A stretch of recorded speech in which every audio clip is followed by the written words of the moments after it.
The topic that we will talk about today is about the myth of the clash of civilization. This topic is related to how different cultures can look at each other and how these views that one culture could have, or the influentials or thinkers of or philosophers of one culture, um, describe about the other one can have far more consequences than just criticisms um, or opinions about a specific culture. In fact, these views of the philosophers or thinkers of one culture could lay the ground for much larger uh, attacks or influences or uh, political powers um, being used against the other culture. So in one hand, it looks like an intellectual discussion and analysis of differences between cultures, or but rather in of itself, it can have severe consequences on the long run relationship between these two cultures. And one of the main um, uh, theories that has been written in the um, not in the far history, but rather in the recent history, maybe 30 years ago, this theory of the clash of civilization that was published by Samuel Huntington. And in his claimed article that he published, he claimed that the most important distinctions among people are no longer ideological, political, or economic, but rather they are cultural, and that there is a need to map or portray the reality uh, in a way that best serves the purpose of our culture. So our view of the other culture should be done in ways that focuses on the best interest of our culture. And he focused mainly on the strongest other cultures than the Western culture. Him speaking as somebody who is from the Western culture, and he came with this classification of the major civilizations that exists, and then he tried to argue for the importance of facing the other organization and arranging the relationships in ways that can protect from the an unavoidable clash that will happen between our culture, meaning the Western culture, and this culture. There are many points in his article. I will be attaching his article on Moodle. You should download it. This is just a summary of the article. His article later on he published it as a book. But the main points that he has is that there are main cultures, mainly the Chinese and few small countries, the Japanese culture, the Hindu culture, an Orthodox culture means Russia and some of the Christian Orthodox countries, then Latin America, Africa, and mainly there is the Islamic culture. And then he threatened that there is a shifting balance of civilizations. Power used to be, the Western culture, but it's fading, and it's very important to, but that fading is not something irreversible. And this is like sounding the alarm for the Western culture to regain and try to um, strengthen itself. Um, he claims that the current Western decline is a very slow process and it's not an immediate threat to the world power today. But this decline does not occur in a straight line. It may reverse, speed up, or pause, and the power of a state is controlled and influenced by the behavior and decisions of those holding the power. That's why he wrote, his book and his theory to the foreign policy magazines, and he had conferences and widely spread at the time in newspapers and stuff. So he says that during this clash of civilization, um, the way to win in this clash for the Western culture would depend on its ability to maintain military superiority through the uh, emergence of other, not giving chance to other powers to emerge. That's the first point. The second one is the promotion of Western political values. And the third one is the restriction of non-Western immigrants and refugees into Western societies. And you can see these things. He published his article and book in early 90s, and you can see from 90s to the 2000 and onwards now, a lot of these things has been actually implemented as policies, which makes it, one doubt if this was a social uh, scientist anthropological view or sociological perspective of uh, reading of the current and predicting the future, or it was actually put in ways to affect, influence, and determine the policies and the priorities of the political power at the time. Um, I have provided a 4 pages summary of his article, and it provides one view of intellectuals or philosophers or human scientists or politicians from one culture and how they look at another culture. Of course, his paper or his article was strongly criticized by many other intellectuals and human scientists and anthropologists. And I will be providing also examples of um, the response to his article, especially Edward Said's response to his article. And he called it the clash of ignorance in his response. And he has a talk, The Myth of the Clash of Civilization, in which Edward Said um, uh, criticizes and points out that actually the article of Samuel Huntington is not based on any facts, and it's much more politically motivated than scientifically written. And he criticized everyone that there is no Western civilization per se. Civilizations actually borrow from each other, and it's not possible to draw these cut lines between civilizations. And he has a long.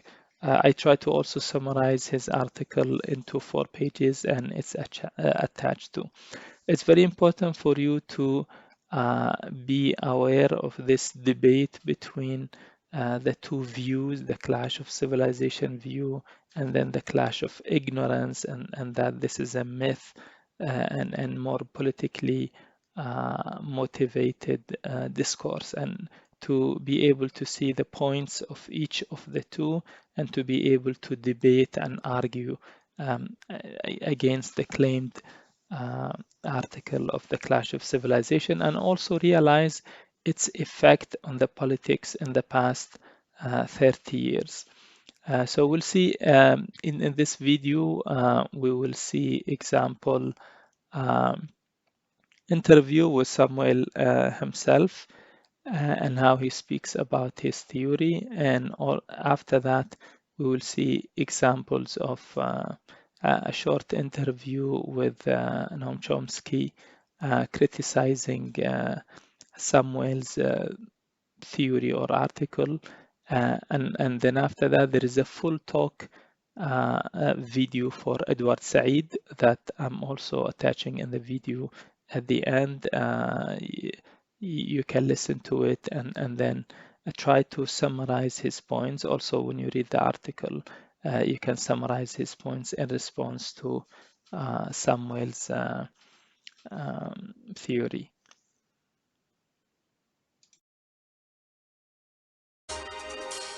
Samuel Huntington first published an article called The Clash of Civilizations in the Journal of Foreign Affairs in 1993. It incited more debate than any piece of writing that has been seen since George Kennan's X article in the 1940s. In response, Huntington has now expanded his treatise into a book, The Clash of Civilizations and the Remaking of World Order. He asserts that in the coming decades, the world will divide not along political lines, but cultural lines. The thriving Muslim and East Asian societies will challenge Western dominance, and the United States, used to being a world leader, will need to reevaluate its policies on foreign intervention and domestic immigration in order to remain a major player. I am pleased to have the author of these provocative ideas on this broadcast this evening, because as many people who watch this show know, many people are suggesting that over the next 4 years, there will be important tests of how the world is shaping up as we enter the next millennium, and as this administration looks for its own effort to leave its impact, may very well find that in the foreign policy arena. Welcome to the broadcast. Thank you very much. Delighted to be here. I want to just explore this through your words, the ideas that you set forth. Tell me what you were saying here and how the world is now different after the Cold War, and what forces are at work, and what all we recognize, and what the United States has to do. Well, that might require quite a long speech, but during the Cold War, as we know, the world was divided into three parts, basically. The free world led by the United States, the communist bloc led by the Soviet Union, and the more or less non-aligned third world, where much of the conflict between the other two worlds took place.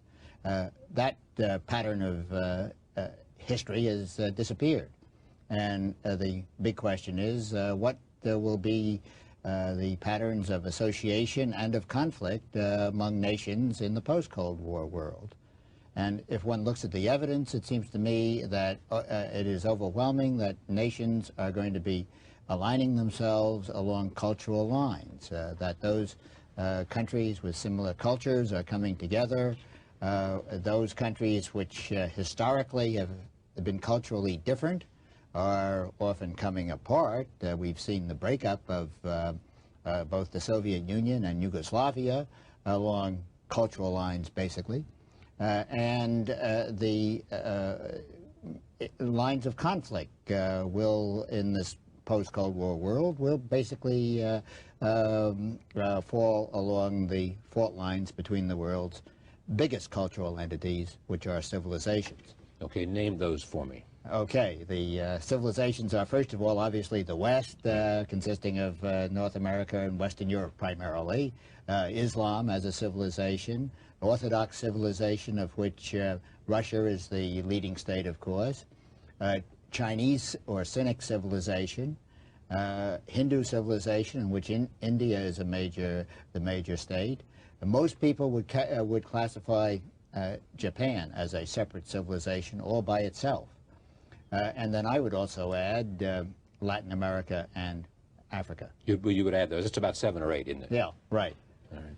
So the United States, the argument is made, yes, best recognize this in its own interest. That's first. That this is the way the new world is shaping up. This is the way in which it seems to be shaping. Whatever we said about a new world order, it hasn't evolved the way we thought it might be. Well, certainly the euphoria which existed in 1989 after the Berlin Wall came down has disappeared, and I think there were great hopes at that time that we were entering a new world order, that this is going to be a world in which Western ideas of liberal democracy and capitalism would sweep across the world, and that a new era of harmony would emerge. Well, that hasn't happened. And history hasn't ended. It's in many respects been renewed in a very dramatic and often rather brutal fashion. You're using another author's notion. Oh, It that's is right. that Fukuyama said that history had ended because the West had won the great battle. That's right. And there was the no ideological battle. The ideological battle, and there was nothing else to do. Therefore, well, history was over. Basically, that was what Frank Fukuyama was saying. Yeah. And he, in reviewing your book in the Wall Street Journal, took issue with, obviously, I mean, there is a great... That's right. You say also the United States has to wake up in the next millennium and do several things. One, make partnership with Europe. Yes. Two, limit immigration. Yes. Immigration. Limit, not legal stop. immigration. Yes. Restrict. Well, reduce immigration for a period of time. I would very much support the recommendations of the Commission on Immigration that reported a couple of years ago that was chaired by the late Barbara Jordan, who urged a reduction in legal immigration from something over 800,000 down to something like 500 or 600,000. It seems to me we've had so many immigrants coming into this country since the laws were changed in 1965 that we've arrived at a point where we should pause and concentrate upon assimilating these millions of new immigrants who have come in. Several criticisms have been made, and you've heard most of them, but let me go at them. Okay. One is that those parties that react to, I mean, you look at what's happening in the Islamic Revolution, you say it's driven by a kind of cultural and civilizing force, a civilization force. B, there are others, though, would say that most of the states that you suggest are in one camp or the other are simply acting out of national interest in the way that nation-states have always acted. Well, that's absolutely true. Nation-states have always acted out of national interest and will continue to do so. The important question is, how do they define their national interests? And what my argument is, that they are defining their national interests now increasingly in cultural terms and seeing those countries which have very different cultures, often as threats to themselves, and aligning themselves with countries with similar cultures. Look at what's happened in the Balkans, which was divided during the Cold War with Bulgaria and Romania in the Warsaw Pact, Greece and Turkey in NATO, Yugoslavia non-aligned, and Albania off by itself, an occasional friend of Communist China. But what has happened now? Yugoslavia is broken up. Serbia, and along with Bulgaria and Greece, have formed what they describe as an Orthodox Entente. The Catholic parts of Yugoslavia, Slovenia, and Croatia are knocking on the door to get into Western European institutions. Turkey is resuming its role as the protector of the Muslims in the Balkans, in Bosnia and in Albania. Greece and Turkey are allies in NATO. And of course, they were allies in NATO because they saw a common threat from the Soviet Union. Now that that threat is gone, are more teetering on the brink of violence against each other. In your judgment, Yugoslavia split up along cultural lines. Right. Others will argue that it was not cultural or even religious lines, that it was, in fact, driven by nationalistic lines. Well, those were the forces that whatever, you can put any label you want on them. The fact of the matter is that Yugoslavia divided up along lines which were, you can call nationalist, you can, or religious or civilizational, but it was basically Orthodox Serbs and Catholic supported Croats. By Russians? Supported by Russians. Catholic Croats, supported by several of the Catholic countries of Western Europe. And Muslim Bosnia supported by Judeo-Christian United States. Exactly, which, as I point out in the book, was the anomaly. But as we now know, it wasn't the United States that provided most of the help to the Bosnian Muslims. It was the Iranians. It was the Muslim world generally. It was the Bosnian Muslims became a very popular cause throughout the Muslim world, and it was the Iranians, the Saudi Arabians, Turkey, Malaysia, other countries which furnished arms and poured in hundreds of millions of dollars, probably close to $2 billion to support the Bosnian Muslims. You also make, tell me how you look at the idea of sort of Western culture as a vehicle or as a reflection of the triumph of the Western model? Well, I don't know that I exactly look at it that way. I think Western culture is quite unique, and one can trace the emergence of the central elements of Western culture and civilization back 1,000 years. And they have made the West quite different from most other civilizations in terms of our concepts of the rule of law, separation of church and state, rights of the individuals, the pluralistic nature of Western society historically is quite unique, and that makes Western culture very different. And I think it is the reason why 500 years or so ago, the West took the initiative in modernizing the world and in conquering a good part of the world in the process. And other civilizations are now trying to catch up, and of course the East Asian civilizations are well on the way there. And Western modernization...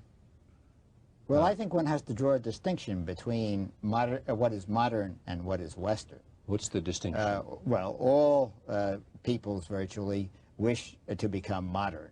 They want to be wealthy, they want to have modern technology, modern science, all the benefits of the existence of existence in the modern world. But that doesn't necessarily mean they want to import Western culture. In fact, in most of these other societies and civilizations, they very explicitly don't want to. Now, whether they can separate the two all that well is uncertain. They are certainly, however, making great efforts to do so. And of course, we have countries such as Japan, which are thoroughly modern, but I don't think anybody would call Japan Western. But it has adapted much of the Western culture, and the Western culture is a predominant part of, is a significant part of that the economic base, isn't it? Well, Japan, I would say Japan is modernizing and in the process... Has accepted... Sure, it's imported elements of Western culture, but it's hard for me to think of Japan as being Western. And I don't think the Japanese think of Japan as being Western. They recognize the very fundamental differences between their society and culture and way of life and that which exists here in the United States. Do you think those that look at the power of global capitalism overemphasize its impact in terms of its impact on the world? For example, as you know, Tom Friedman wrote an interesting piece, partly tongue-in-cheek, in which he said, there are no two countries which have a McDonald's franchise that have ever fought a war against each other. Well, suggesting the notion, he said tongue-in-cheek, that in fact, having a McDonald's franchise represents a certain level of economic development. Well, it may. Whether it represents a certain level of cultural development is another question. And having a McDonald's franchise may very well be a source of some antagonism within cultural elements within a nation state. But I guess I don't think we want to equate Western culture with fatty foods or fizzy drinks or faded pants, and that's what people tend to do. They say, look at all these or Schwarzenegger movies or whatever. Exactly, but that's superficial. It doesn't really get to the heart of a society, and when one looks at other civilizations, one has to remember that Chinese civilization has existed for thousands of years, and so has Hindu civilization, and Japanese civilization, and Muslim civilization for 1,300 years. These aren't phenomena that are going to disappear. Where do you think we're more likely to have a clash? I mean, I've had people on this program say that they concern themselves about a coming conflict that might exist between Japan and China in competition over Asia. Well, I think that if Chinese economic development continues for another decade or so at the same rate that it has for the past 2 decades, China will become increasingly assertive and will increasingly want to reestablish its position as the hegemonic power in East Asia. which This hegemony over Japan and South Korea and hegemony Indonesia. meaning not that it's going to conquer them or invade them. But or it means sphere else. of influence. It means a sphere of influence, and it will. And this historically was what existed for hundreds and hundreds and hundreds of years down until the middle of the 19th century. And the Chinese feel that that is their right. And you talk to them, they will say, we want to reestablish that. And does position. the author of The Clash of Civilization and the Remaking of World Order believe that that will happen? Well, as I Take said, note of the assertiveness. Right. Do you believe the assertiveness will lead to a Chinese hegemony in that area? yes. Now, but on the assumption that the economic development of China continues, on the assumption that China remains a unified entity, which I think is very likely, then I think China will reassert its hegemony. And you mentioned Japan. A key question is how will Japan react to this? An even more important question is how will the United States react to it? And what can you contribute to that idea, that question, how the United States will react to it? Well, historically, we have always opposed the domination of either Europe or East Asia by any single power. And in this century, we have fought 2 world wars and 1 Cold War in order to prevent any single power dominating those parts of the world. And the big question is, are we ready to confront China? Well, Richard Bernstein, who gave you a good review in the New York Times, essentially has a book coming out along with Mr. Monroe, in which he says the title is The Coming War with China. Well, I don't think it's necessarily coming, but I think it's going to pose a major problem for the United States. There is also the assertiveness that you take note of, I think, I mean, I may be reading your book wrong, of Islamic civilization in its Islamic own area. Peoples, yes. Islamic peoples, whether both in the Middle East and, and in the Aegean area. Yes, yes. Right. And is that likely to lead to a conflict in which the United States cannot stay out of? Well, I don't think it's likely to lead to any major conflict. One of the distinctive characteristics of Islam as a civilization today is that there is no single dominant core Islamic state. Islam is very divided. Muslims are fighting themselves. They also are fighting most of their neighbors off and on.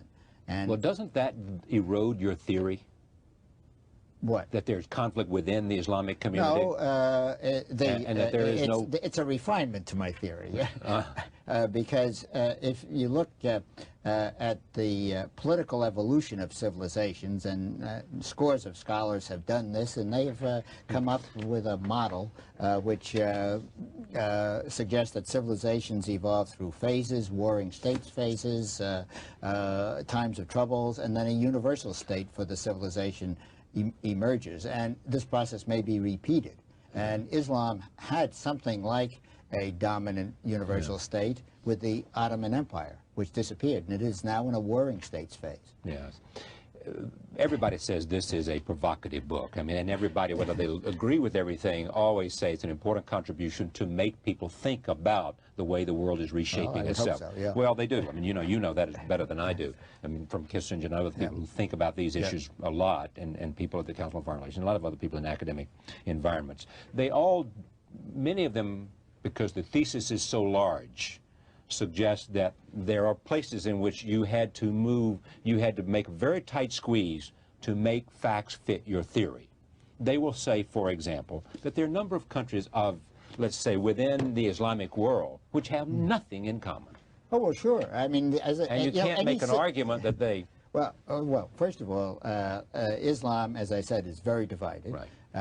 And there are sub-civilizations within Islam, Arabic, Malay, Turkic, etc. And there is a competition going on for leadership in Islam. And this is one of the destabilizing forces at work today. You mentioned earlier that Iran and Saudi Arabia were furnishing arms and support to the Bosnian Muslims. They were competing with each other doing that because they're trying to assert themselves as leaders of Islam. And those 2 countries, Iran and Saudi Arabia, have furnished support to many other Muslim groups fighting non-Muslims. You also say it's none of United States should not get involved in the question of human rights as a part of its trade policy with respect to China. There seems to be the United States ought to keep, I'm using layman's language, keep its nose out of other nations' business. Well, I believe that the United States should do what it can to promote our values of human rights and democracy. I think we have to recognize that there are great resistances, obstacles to doing this in many parts of the world, both cultural obstacles and economic obstacles. During the past 20 years, close to 40 countries in the world have shifted from some form of authoritarian rule to some form of democratic rule. Most of those countries are countries which have either Western culture or have been heavily influenced by the West. Now, I am not arguing that a country has to be Western to be democratic.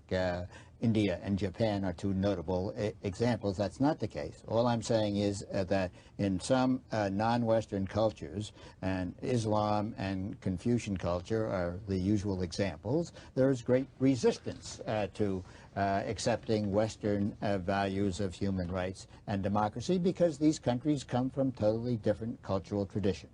Are you saying to all Americans and all Western Europeans, wake up, your time is over?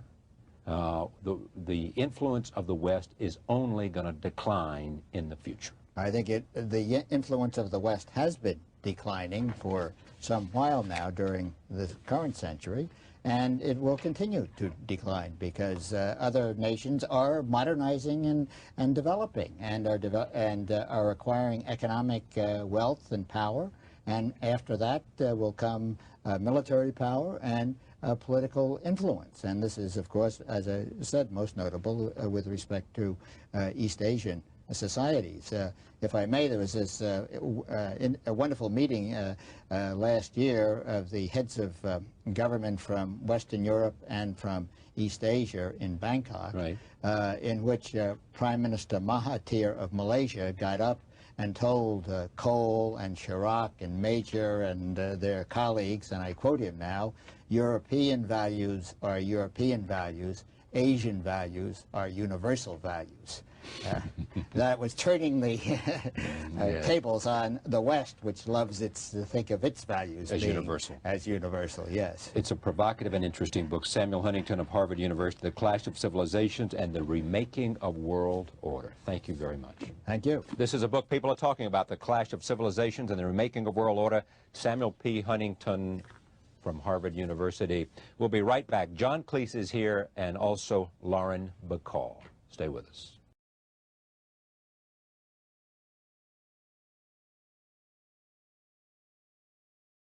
Now, let's get back to this Clash of Civilizations thing. Huntington's, you know, everybody is flailing around for some paradigm, you know, some big thing that you can use to control people. And Huntington's idea was Clash of Civilizations.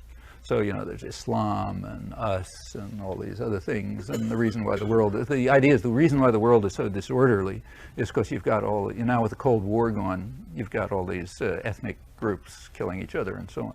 Well, as usual, it's always a good idea to start by asking about the facts. Whenever you hear anything said very confidently, the first thing that should come to mind is, wait a minute, is that true? You know, so is it true? I mean, is it true that there's more ethnic conflict now than there was 20 years ago? Well, take a look. In most of the big conflicts that are going on around the world were going on right through the Cold War, like Burundi and Rwanda. There were huge massacres going on in the early 70s. Actually, I wrote about them at the time. Nobody was talking about them because it wasn't interesting, but they were there. There are some, in fact, or take say, you know, in fact, just about every one you pick goes way back. Now, there are some that are new. Those within the former Soviet system, including Yugoslavia, you know, within the old so-called communist system, yeah, they're new. So like the war in Chechnya, or, you know, Azerbaijan, Armenia, you know, Tajikistan, you know, these things are all new. But that's standard. Anytime a tyrannical system breaks down, you have all sorts of conflict internal to it. Just take a look at the breakdown of the European empires. Every single one was like that, and most of them were worse. So first of all, the factual basis is very thin. Now, what about the principal clash of civilizations? Like, say, the big bad guy is Islam. Well, there are a few problems with that. The most fundamentalist Islamic state in the world is our big ally, Saudi Arabia. How's that fit? You know, I mean, Saudi Arabia is a real. It's not fundamentalist enough for some of the people in it, but it's pretty extreme. Are we trying to undermine Saudi Arabia? Of course not. They're sitting on all the oil. You know, in fact, they're our clients. That's a family dictatorship that we keep in power because they make sure that the money from oil doesn't go to the people of the region, but goes to London and New York. So they're okay. There's no clash of civilizations there. That's state fundamental. What about individual? You know, like not non-state. Well, by far the worst ones are the guys who are tearing Afghanistan to pieces. You find more crazy Islamic fundamentalists around than them. I don't know about them. Where'd they get their power from? Well, your pocket, you know. They got $6 billion or so, it's claimed, from the United States and Saudi Arabia through the 1980s. Now they're tearing Afghanistan apart, but it's not our, you know, nothing that we did. You know, we're only wonderful people. So where is this clash of civilizations between Islam and the West? I don't see it. I mean, Indonesia is an Islamic state. Do you see us trying to undermine Indonesia? Yeah. I mean, a lot of rotten things in Indonesia, like, for example, wages are about half the level of China, which is not so munificent. Do you see us doing anything about that? I mean, I think this is all farce. You know, I mean, I don't mean to say total farce. Like, there must be a new paradigm, you know, something that people can build their careers on and write books about and so on and so forth, which can then be turned into a device of controlling people. That part is true. And maybe this will work, or if it doesn't, you try something else. You know. Part of the legacy of Ronald Reagan, during the Reagan years, Pakistan was ruled by the most awful of its many horrible dictators, Zia-ul-Haq, and he had two major policies. One was to carry out radical Islamization of the country with the funding of Saudi Arabia. Saudi Arabia is the center of radical Islam and also the center of funding of jihadism, and also the leading ally of the United States and Britain. Traditionally, the U.S. and Britain have been supporting radical Islam throughout the region. There are good reasons for that, and they continue to. The reasons are you can tell it from the internal documents, British and American internal documents. The reason is kind of a rational analysis. The real threat, they say, is the virus of secular nationalism. That's dangerous. Secular nationalism, say Nasser, for example, can lead to the possibility of efforts to try to take the resources of the region and use them for their own populations, rather than for the benefit of the West and the ruling, super-rich ruling families. So that's a real problem. And the only barrier to secular nationalism, to the virus of secular nationalism, as it's called, is radical Islamism. So the U.S. and Britain as well have been strongly supporting radical Islam for a long time and continue to. It's a little ironic when you hear them complaining about the Muslim Brotherhood, which by comparison is moderate Islam. And that remains true. Saudi Arabia, for example, is given free rein to crush demonstrations. No talk of no-fly zones. There was a day of rage called in Riyadh, but the police presence was so extensive that nobody could even show up. They're too intimidated. Same in Kuwait. These are rich oil states which have loyal dictators. So therefore, they're free to do anything they like.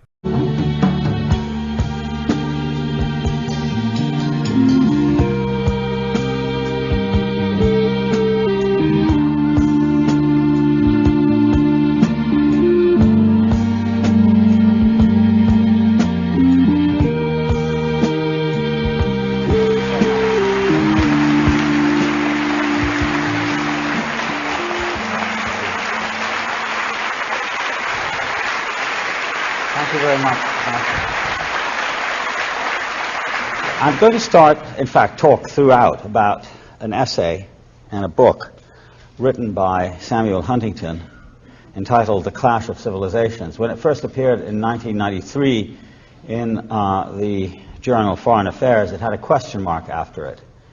And it announced in its first sentence that world politics is entering a new phase. 3 years later, Huntington expanded the essay, some would say bloated it, to the size of a book without a question mark. The new book, is which was published last year, entitled The Clash of Civilization and the Emerging World Order. My premise is that the essay is better than the book. I mean, it got worse the more he added to it. So I'll concentrate most of my attention on the essay, but make some comments about the book as we go along. Now, what Huntington meant when he said that world politics is entering a new phase was that whereas in the recent past, world conflicts had been between ideological camps, grouping the first, second, and third worlds into warring entities, the new style of politics, which he discerned, would entail conflicts between different and presumably clashing civilizations. I quote him, "The great divisions among humankind and the dominating source of conflict will be cultural. The clash of civilizations will dominate global politics." Later, he explains how it is that the principal clash will be between Western and non-Western civilization, but he spends most of his time in the two works discussing the disagreements, potential or actual, between what he calls the West, on the one hand, and on the other, Islamic and Confucian civilizations. In terms of detail, a great deal more attention, hostile attention, is paid to Islam than to any other civilization, including the West. Now, much of the tremendous interest subsequently taken in Huntington's essay, I think, derives from its timing rather than exclusively from what it says. As he himself notes, there have been several intellectual and political attempts since the end of the Cold War to map the emerging world situation, and this includes Francis Fukuyama's thesis on the end of history, which nobody talks about, sort of the end of Fukuyama, really, and the thesis put about during the latter days of the Bush administration, the theory of the so-called New World Order. But there have been more serious attempts to deal with the coming millennium in works by Paul Kennedy, for example, Eric Hobsbawm, less interesting and more rabid, Conor Cruz O'Brien, Robert Kaplan, and a book that's apparently making the rounds in campuses on Jihad versus McWorld by Benjamin Barber. All of these books have done so, have looked at the coming millennium with considerable attention to the causes of future conflict, which has given them all, I think justly, cause for alarm. The core of Huntington's vision, which is not really original with him, is the idea of an unceasing clash, a concept of conflict which slides somewhat effortlessly into the political space vacated by the unremitting war of ideas and values embodied in the unregretted Cold War, of which, of course, Huntington was a great theorist. I don't think, therefore, it's inaccurate to suggest that what Huntington is providing in his work, especially since it's primarily addressed to influential opinion and policymakers, is, in fact, a recycled version of the Cold War thesis that conflicts in today's and tomorrow's world will remain not economic or social in essence, but ideological. And if that is so, then one ideology, the West's, is the still point or the locus around which, for Huntington, all other civilizations turn. In effect, then, the Cold War continues, but this time on many fronts, with many more serious and basic systems of values and ideas like Islam and Confucianism, struggling for ascendancy and even dominance over the West. Not surprisingly, therefore, Huntington concludes his essay with a brief survey, not only his essay but his book as well, with a survey of what it is that the West must do to remain strong and keep its opponents weak and divided. He says, The West must exploit differences in conflicts, I'm quoting now, in conflicts among Confucian and Islamic states to support in other civilizations groups sympathetic to Western values and interests, to strengthen international institutions that reflect and legitimate Western interests and values, and to promote the involvement of non-Western states in those institutions. It's a very interventionist and quite aggressive attitude towards other civilizations to get them to be more Western. So strong and insistent is Huntington's notion that other civilizations necessarily clash with the West. And so relentlessly aggressive and chauvinistic is his prescription for what the West must do to continue winning, so that the reader is forced to conclude that he's really most interested in continuing and expanding the Cold War by other means, rather than advancing ideas that might help us to understand the current world scene, or ideas that would try to reconcile between cultures. Not only will conflict continue, but he says, the conflict between civilizations will be the latest phase in the evolution of conflict in the modern world. It is a very brief and rather crudely articulated manual in the art of maintaining a wartime status in the minds of Americans and others that Huntington's work has to be now understood. I'd go so far as saying that it argues from the standpoint of Pentagon planners and defense industry executives who may have temporarily lost their occupations after the end of the Cold War, but have now discovered a new vocation for themselves. But perhaps because Huntington is more interested in policy prescriptions than he is either in history or in the careful analysis of cultures, Huntington, in my opinion, is quite misleading in what he says and how he puts things. A great deal of his argument, first of all, depends on second- and third-hand opinion that scants the enormous advances in our concrete understanding and theoretical understanding of how cultures work, how they change, and how they can best be grasped or apprehended. A brief look at the people and opinions he quotes suggests that journalism and popular demagoguery are his main sources, rather than serious scholarship or theory. When you draw on tendentious publicists and scholars, you already prejudice the argument in favor of conflict and polemic rather than in favor of true understanding and the kind of cooperation between peoples that our planet needs. Huntington's authorities are not the cultures themselves, but a small handful of authorities picked by him because, in fact, they emphasize the latent bellicosity in one or another statement by one or another so-called spokesperson for about that culture. The giveaway for me is the title of his book and his essay, The Clash of Civilizations, which is not his phrase, but Bernard Lewis's. On the last page of Lewis's essay, entitled The Roots of Muslim Rage, which appeared in the September 1990 issue of the Atlantic Monthly, Lewis speaks about the current problem with the Islamic world. I quote,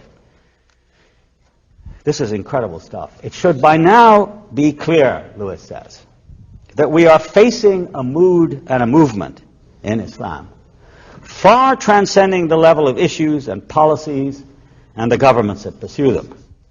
This is no less than a clash of civilizations, the perhaps irrational but surely historic receptions of an ancient rival against our, whenever you hear the word our, you want to head for the exit, against our Judeo-Christian heritage, our secular present, and the worldwide expansion of both.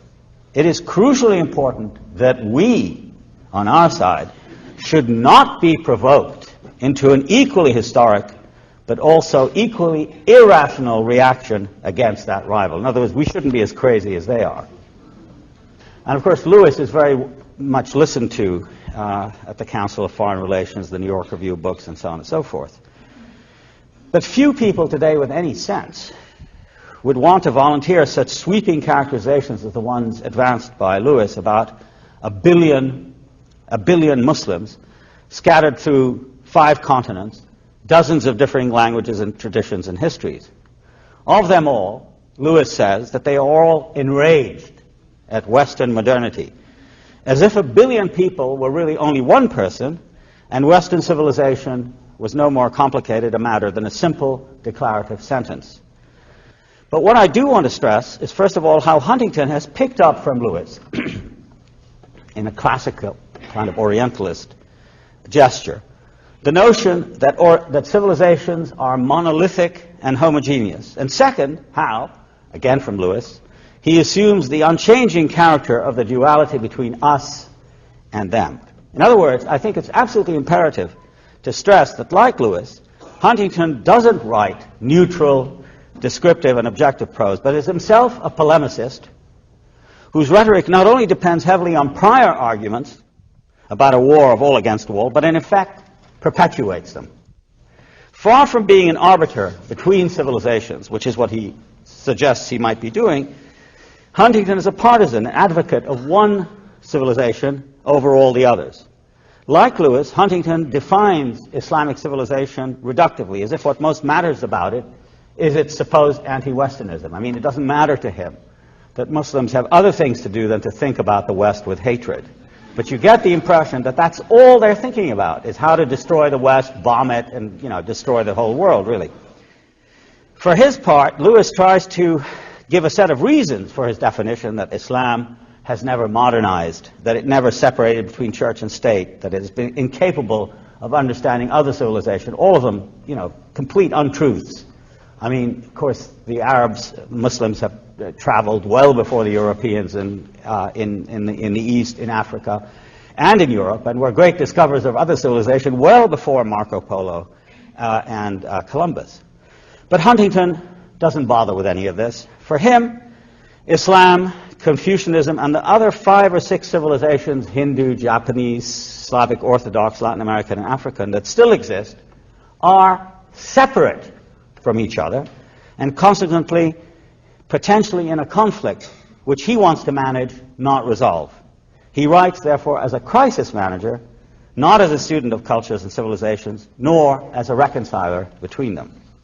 At the core, and this is what has made his work strike so responsive a chord among post-Cold War policymakers, is this sense that you saw in crisis managing prose during the Vietnam War, this sense of cutting through a lot of unnecessary details.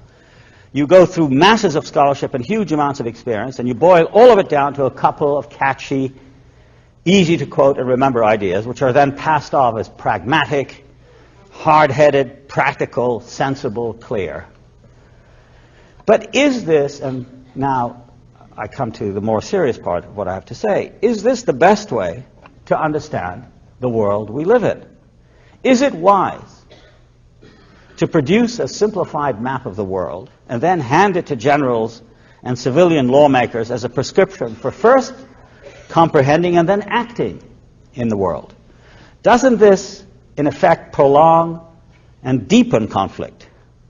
What does it do to minimize civilizational conflict? Do we want the clash of civilizations? Doesn't it mobilize nationalist passions and therefore nationalist murderousness? Shouldn't we be asking the question, why is one doing this sort of thing? To understand or to act? To mitigate or to aggravate the likelihood of conflict? I'd want to begin to survey the world situation by commenting on how prevalent it has become for people to speak now in the name of large and, in my opinion, undesirably vague and manipulable abstractions like the West, or Japanese culture, or Slavic culture, or Islam, or Confucianism, labels that collapse particular religions, races, and ethnicities into ideologies that are considerably more unpleasant and provocative than Gobineau and Renan did 150 years ago. Let me give a couple of examples to illustrate what I mean. The language of group identity makes a particularly strident appearance from the middle to the end of the 19th century as the culmination of decades of international competition between the great European and American powers for territories in Africa and Asia. In the battle for the empty spaces of Africa, the so-called dark continent, France and Britain, Germany, Belgium, Portugal, resort not only to force, but to a whole slew of theories and rhetorics for justifying their plunder. Perhaps the most famous of such devices is the French notion of the civilizing mission, la mission civilisatrice, a notion underlying which is the idea that some races and cultures have a higher aim in life than others. This gives the more powerful, the more developed, the more civilized, the higher, the right to colonize others, not in the name of brute force or plunder, both of which are standard components of the exercise, but in the name of a noble ideal. Conrad's most famous story, The Heart of Darkness, is an ironic, even terrifying enactment of this thesis that, as the narrator puts it, the conquest of the earth, which mostly means the taking it away from those who have a different complexion or slightly flatter noses than ourselves, is not a pretty thing when you look into it too much. What redeems it is the idea. An idea at the back of it, not a sentimental pretense, but an idea, and an unselfish belief in the idea, something you can bow down before and sacrifice to. In response to this sort of logic, two things occur. One is that competing imperial powers invent their own theory of cultural destiny in order to justify their actions abroad. Britain had such a theory, Germany had one, Belgium had one, and of course in the concept of manifest destiny, the United States had one too.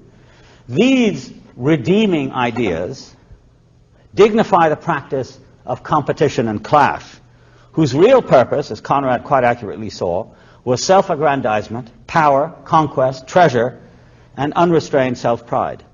I'd go so far as to say that what we today call the politics or the rhetoric of identity, by which a member of one ethnic or religious or national or cultural group puts that group at the center of the world, derives from that period of imperial competition at the end of the last century. And this, in turn, provokes the concept of worlds at war that quite obviously is at the heart of Huntington's article. In the related fields of political economy, geography, anthropology, and historiography, the theory that each world is self-enclosed, has its own boundaries and special territory, is applied to the world map, to the structure of civilizations, to the notion that each race has a special destiny, a psychology, and an ethos. Renan said, for example, that the Chinese race, its destiny is to serve. They are docile people and they must serve.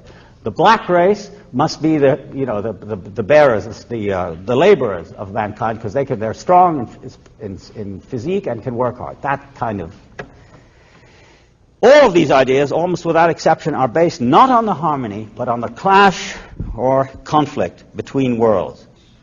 The second thing that happens is that the lesser peoples, the objects of the imperial gaze, so to speak, respond by resisting their forcible manipulation and settlement. We now know that active resistance to the white man began the moment he set foot in places like Algeria, East Africa, India, and elsewhere. Later, primary resistance was succeeded by secondary resistance, the organization of political and cultural movements determined to achieve independence and liberation from imperial control.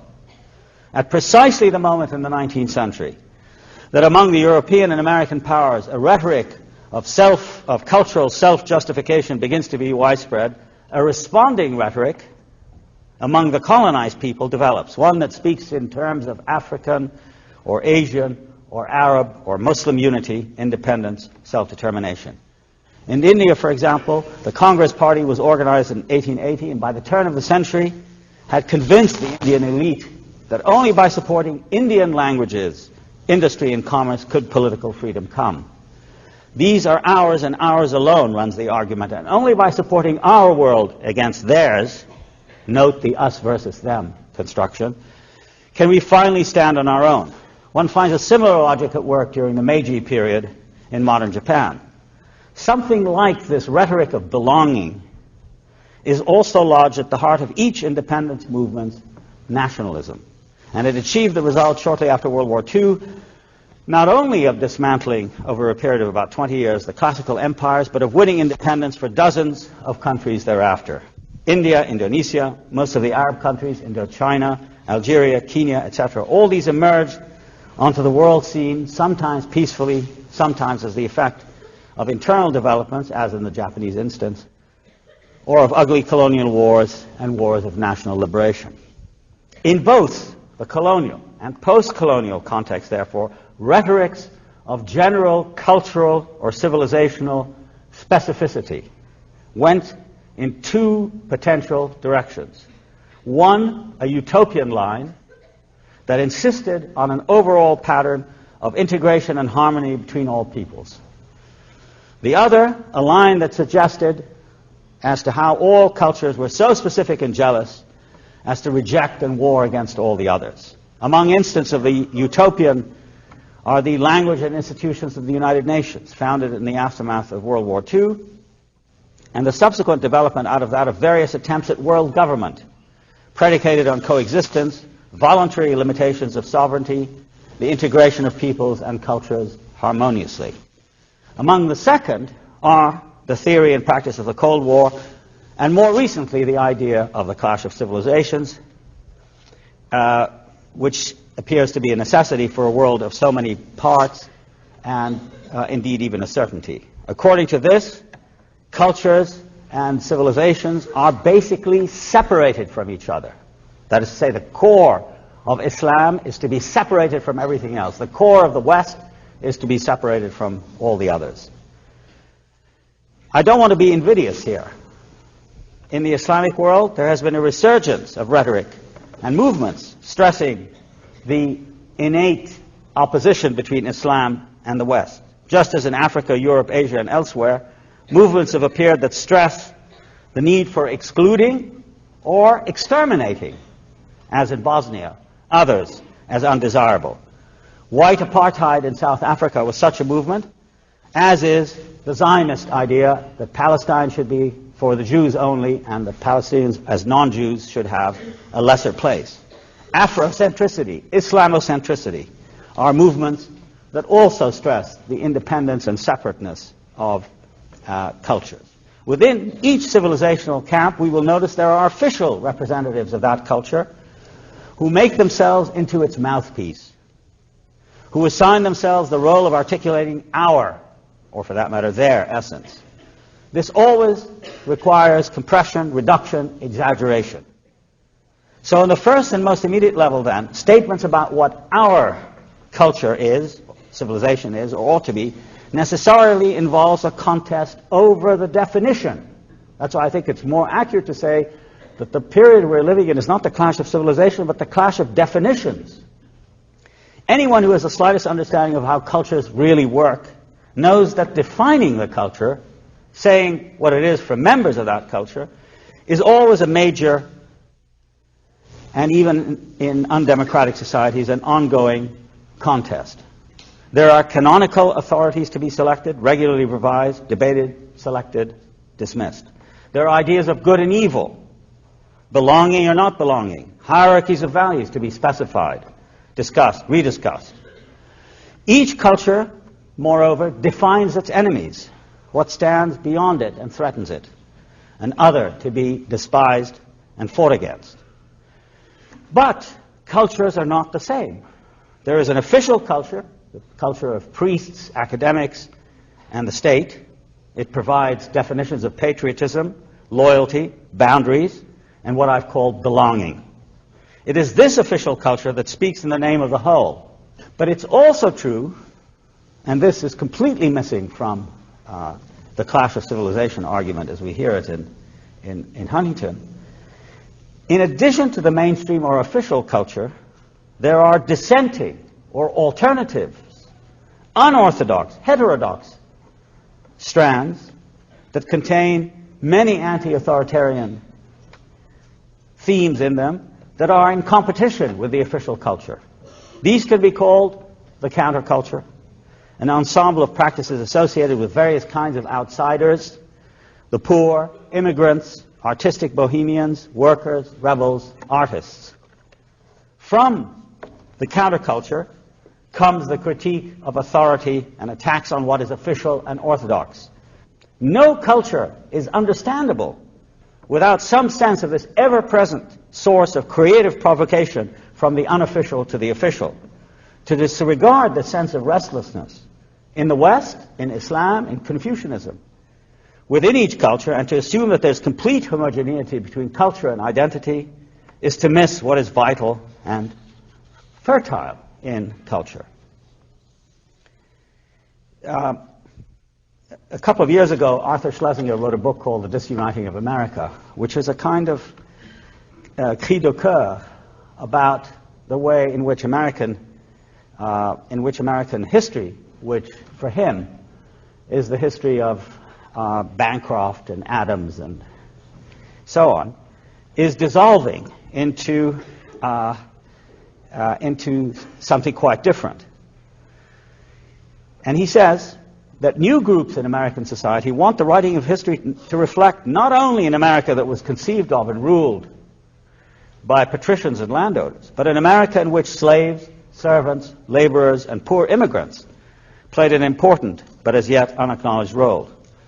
The narratives of such people, silenced by the great discourses whose source was Washington, the investment banks of New York, the universities of New England, and the great industrial fortunes of the Middle and Far West, have come to disrupt the slow progress and unruffled serenity of the official story. They ask questions, interject the experience of social unfortunates, and make the claims of lesser peoples, of women, Asian and African Americans, and various other minorities, sexual as well as ethnic. There's a similar debate inside the Islamic world today, which in the often hysterical outcry about the threat of Islam, Islamic fundamentalism, and terrorism that one encounters so often in the media, is often lost sight of completely. Like any other major world culture, Islam contains within itself an astonishing variety of currents and countercurrents.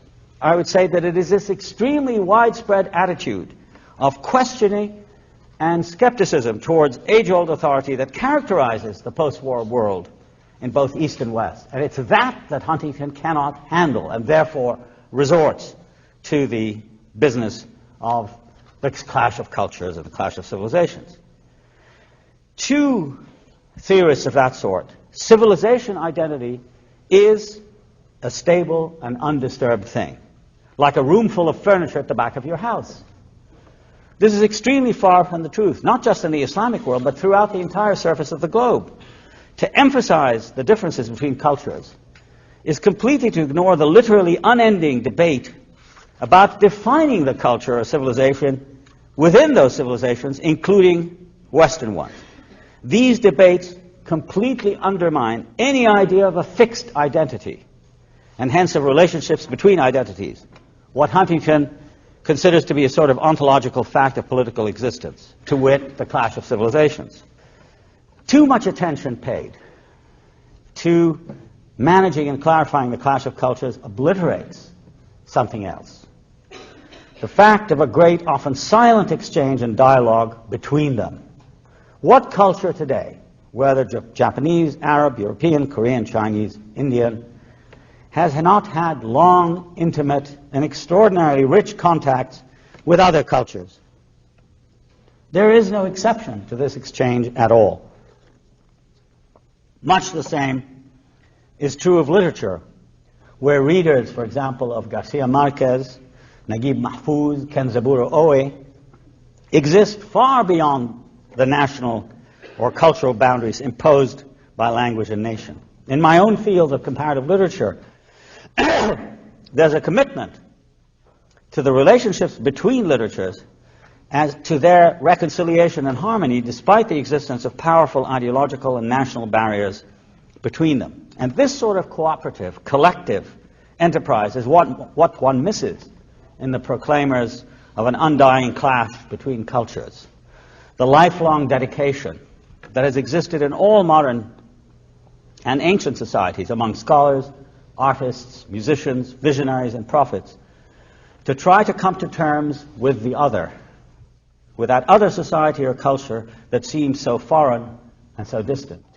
It seems to me that unless we emphasize and maximize the spirit of cooperation and humanistic exchange, and here I don't speak simply of uninformed delight or amateurish enthusiasm for the exotic, but rather profound existential commitment and labor on behalf of the other, unless we do that, we are going to end up superficially and stridently banging the drum for our culture in opposition to all the others.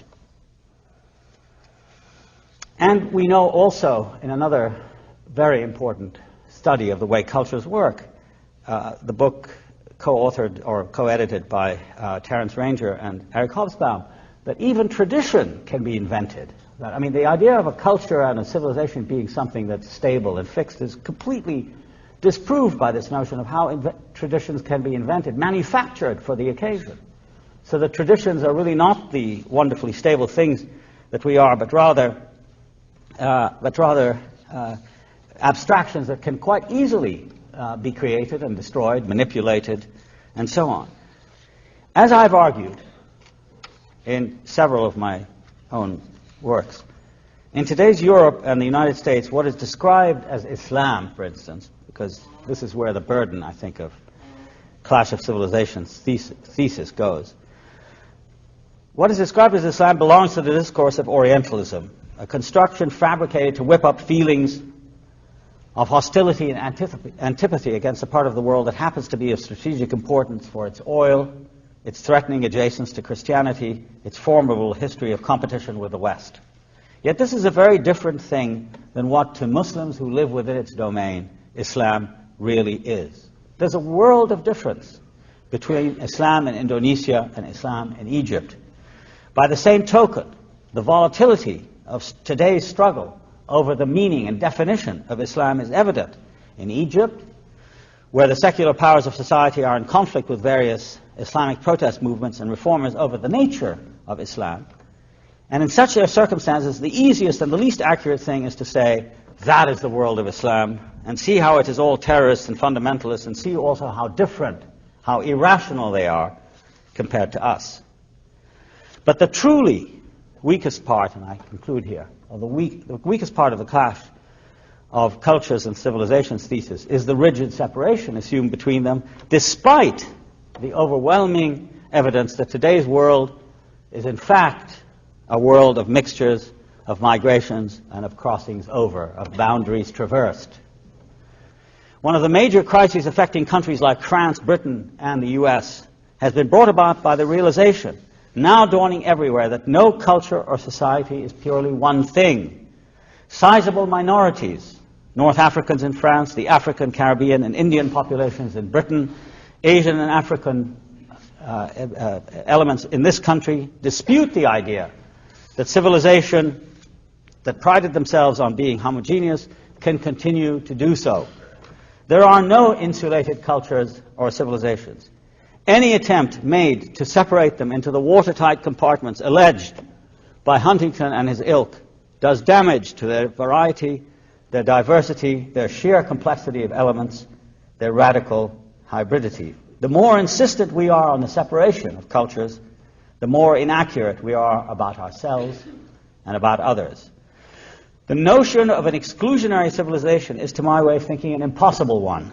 The real question then is whether in the end we want to work for civilizations that are separate, or whether we should be taking the more integrative but perhaps more difficult path, which is to try to see them as making one vast whole whose exact contours are impossible for any person to grasp, but whose certain existence we can intuit and feel and study. In view of the depressing actualities around us, the presence of many inter-cultural, inter-ethnic conflicts, it does seem to me ostrich-like to suggest that we in Europe and the US should maintain our civilization, which Huntington calls the West, by holding everyone and all the others at bay, increasing the rifts between peoples in order to prolong our dominance. That is, in effect, what he argues, and one can quite easily understand why it is that his essay was published in Foreign Affairs, and why so many policymakers have drifted toward it, as allowing the US to extend the mindset of the Cold War into a different time and for a new audience. Much more productive and useful is a new global mentality or consciousness that sees the dangers we face from the standpoint of the whole human race. These dangers include the pulverization of most of the globe's population, the emergence of virulent local, national, ethnic, and religious sentiment, as in Bosnia, Rwanda, Lebanon, Chechnya, and elsewhere, the decline of literacy and onset of a new illiteracy based on electronic modes of communication, television, and the new information global superhighway. The fragmentation and threatened disappearance of the grand narratives of emancipation and enlightenment. Our most precious asset in the face of such a dire transformation of history is the emergence not of a sense of clash, but a sense of community, understanding, sympathy, and hope, which is the direct opposite of what Huntington provokes. If I may quote some lines by the great Martiniquean poet, Aimé Césaire, that I used in my book on culture and imperialism, and I never tire of quoting these lines. And he speaks here of man, l'homme in French. But the work of man is only just beginning, and it remains to conquer all the violence entrenched in the recesses of our passion. And no race possesses the monopoly of beauty, of intelligence, of force, and there's a place for all at the rendezvous of victory. In what they imply, these sentiments prepare the way for a dissolution of cultural barriers as a kind of blockage between cultures, as well as of the pride that prevents the kind of benign globalism already to be found, for instance, in the environmental movement, in scientific cooperation, in the women's movement, in the universal concern for human rights, in concepts of global thought that stress community and sharing over racial, gender, or class dominance. It would seem to me, therefore, that efforts to return the community of civilizations to a primitive stage of narcissistic struggle needs to be understood not as descriptions about how, in fact, civilizations behave, but rather as incitements to wasteful conflict and unedifying chauvinism. And that seems to be exactly what we don't need. Thank you.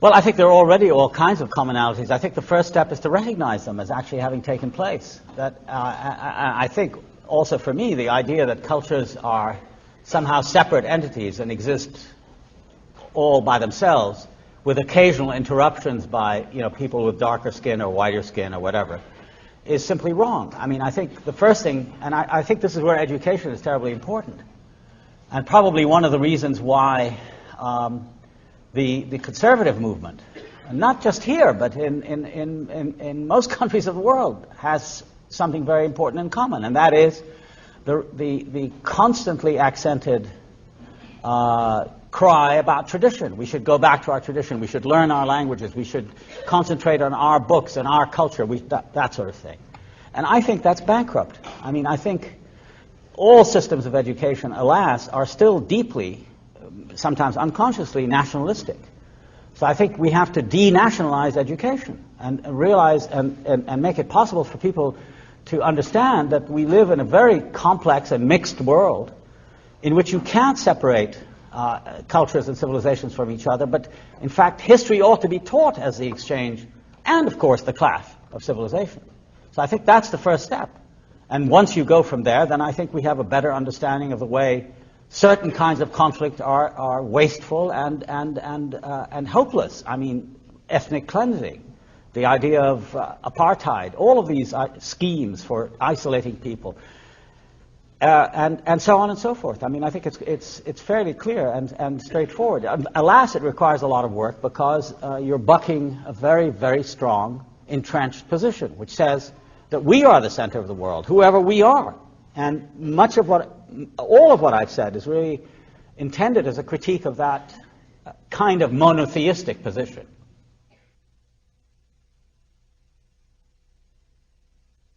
What I was talking about was not, and I'm glad you brought it up because I don't want it to be understood as suggesting that we're in the kind of attitude I'm trying to describe. I'm trying to eliminate difference.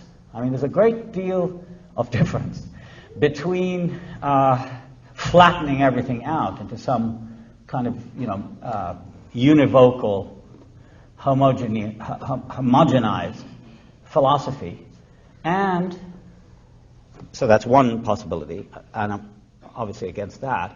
I'm also against the idea of saying, well, everything is clashing and it's different and so on and so forth, and that strikes me as the major flaw in Huntington's proposal. I think it's a prescription for war, and he actually says it is.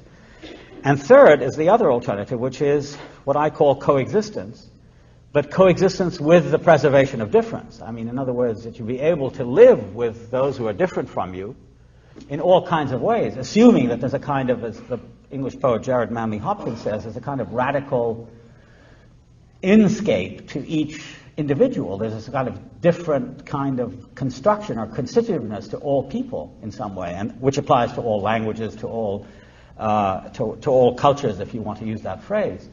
And so it's the idea of respecting the difference, but living with it.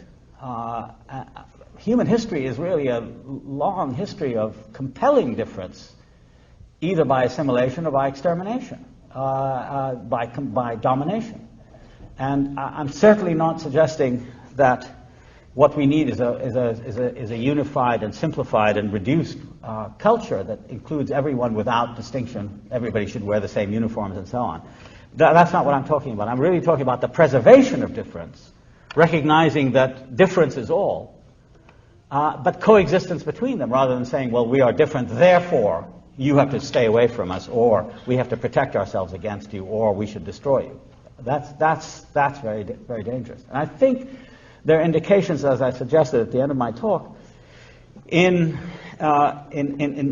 movements of what might be called a benign global consciousness, in, for example, the environmental movement, where environments differ, but they're all threatened, and they differ in different ways and have to be preserved and studied according to those differences, not according to some universal model.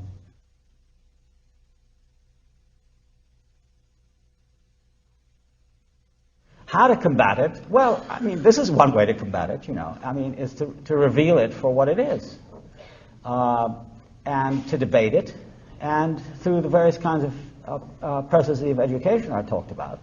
Plus, I think, you know, one of the things that's very striking to me, as somebody who travels in and out of the United States a fair amount, is the fact that, you know, most American intellectuals are really not as conscious as they perhaps ought to be of how powerful the effect of U.S. intervention is throughout the world. I mean, you know, I think, therefore, the main duty for an American intellectual is to think about the responsibility of addressing this vast interventionary power which is scattered all over the world, where U.S. interests are to be found. I mean, I think that's an important moral and political task that has to be defined. And in this period of basically inertness, where there isn't much debate on intellectual and policy issues outside, you know, the great think tanks and centers like the Rand Corporation and the Pentagon and so on and so forth, that is, it seems to be terribly important. What are we going to do with all these nuclear devices that are secreted all over the country, and all these, you know, these B-2 bombers and et cetera? I mean, this is a vast military budget that is supposed to police the world.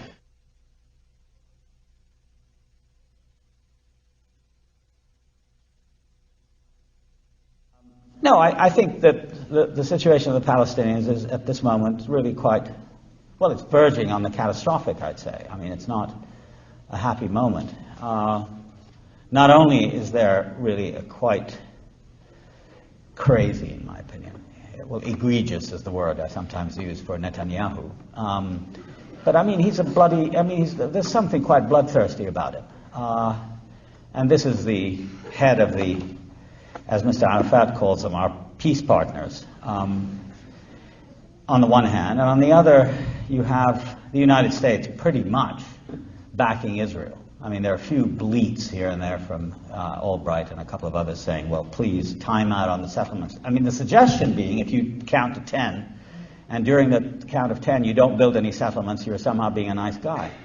And then after 10 you can build all the settlements you want, which is the theory, I think.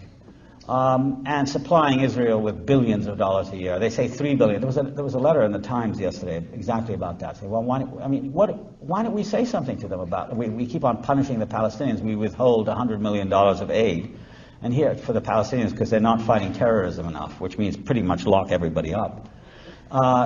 So why don't we withhold some of the aid to Israel? Was the question. I think it's a very good question. It's never asked. And then I mean, it's a catalog of woes. And then, you know, we're at a moment in our history as Palestinians, that we are led by, I don't know, words fail me, I don't know what we're led by, but not a very bright leadership. You know, going from one mistake after another without and there's a kind of natural thing that occurs amongst most people, that in times of trouble you don't want to change horses in midstream. I mean, and there's a leader, and we're beset on all sides. We can't move. The refugees have no passports. They're unable to work. They're unable to travel. You know, there's 7 million Palestinians in the world today, more or less, facing the same problems. Some obviously worse than others. And the people on the West Bank and Gaza have lost, 50% of their income over the last 4 years since the peace process began. And unemployment is up to anywhere between 30 and 60%. And houses are constantly being destroyed, and property is taken from Palestinians, and new settlements are being built in Jerusalem. Jerusalem is being Judaized. So in all of this, it's very difficult to say that there's much brightness on the horizon. I think it's a particularly bad period, which I'm afraid will get worse, because the leadership is very shaky. Arafat has very little popularity now for obvious reasons. I mean, he hasn't delivered anything except problems, and he keeps rounding people up, as the Israelis tell him to do. And his men in Washington keep on conceding more to the Israelis, agreeing to more humiliating terms.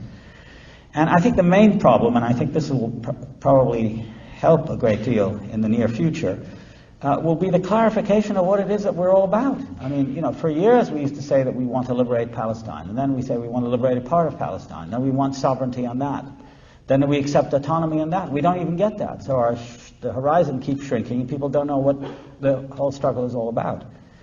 And until that is made clear, unless there's some kind of consensus, which is bound to arise at some point, I think our situation will get worse. And finally, it's been Iqbal shares the same, view. It's been our view that, that the United States plays an extremely important role. And I think the view of most people, I'm talking about, citizens like ourselves, is that the situation in the Middle East, especially with regard to Israel and the Palestinians, is simply unacceptable. I mean, this is, the most extraordinary kind of flouting of the rules of international and even national behavior. Collective punishment is the order of the day. People are killed all the time, and the idea is that Israel can do this, and we can continue to pay for it.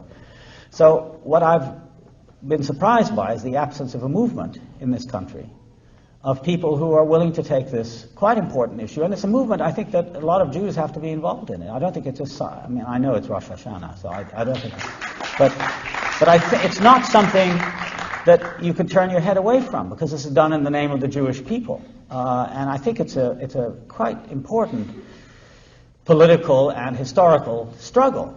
And at the bottom is a question of fairness and justice. Not of the United States, but of the future of these two peoples who have to in some way share Palestine. But I think the role of the United States and the United States citizenry is absolutely central. Raised consciousness and asking questions, and not allowing these things to happen in the name of the West and the great and the good and the beautiful, without demurral.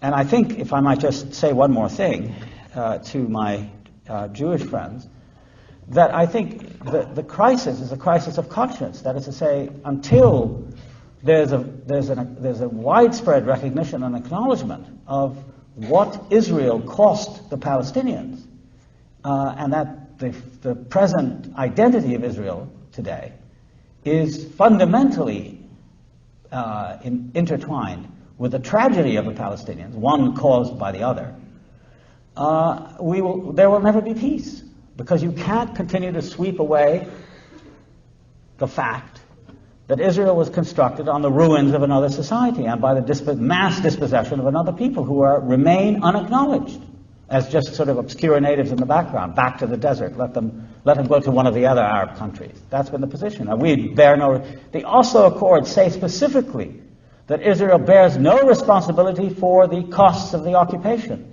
This after 26 years of military occupation, no responsibility.